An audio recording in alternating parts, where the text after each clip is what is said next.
ఒక పథకం ప్రకారం ఇది ఒక క్రైమ్ థ్రిల్లర్ మూవీ. ఈ మూవీ యొక్క స్టోరీ ఏంటంటే, ఒక లాయర్ మర్డర్ కేసులో చిక్కుకుంటే ఎలా బయటపడ్డాడు అనేది తెలియాలంటే మనం మూవీ చూడాల్సిందే. Coming to the full story point. Siddharth Neelakantha, Sairam Shankar ఒక లాయర్. అతడు ఏ కేసు వాదించినా తప్పక సక్సెస్ సాధిస్తాడు. అయితే అతని భార్య అషీమా నర్వాల్ ఒకరోజు మిస్ అవుతుంది. అయితే ఆమె మిస్ కావడంతో మన హీరో డ్రగ్కి బాగా అడిక్ట్ అవుతాడు.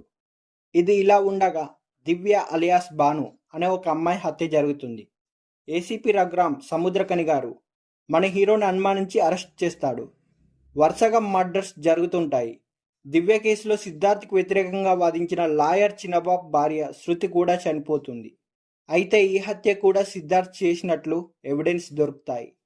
అయితే రఘురామ్ గారి స్థానంలో కొత్తగా వచ్చిన ఏసీపీ కవిత శృతి సోది గారు కూడా సిద్ధార్థే కిల్లర్ అని అనుమానిస్తుంది. అసలు ఈ హత్యలు ఎవరు చేస్తున్నారు, సిద్ధార్థుని హంతకుడిగా ప్రూవ్ చేయాలని రఘురామ్, లాయర్ చిన్నబాపు ఎందుకు ప్రయత్నిస్తున్నారు, అసలైన కిల్లర్ని సిద్ధార్థ్ పట్టుకున్నాడా, సిద్ధార్థ్ భార్య సీత ఎలా మిస్ అయింది అని తెలియాలంటే మనం మూవీ చూడవలసిందే. క్లైమాక్స్ మాత్రం కొంచెం రొటీన్గా ఉంటుంది. ఈ మూవీని ఫ్యామిలీతో కూడా కలిసి చూడవచ్చు.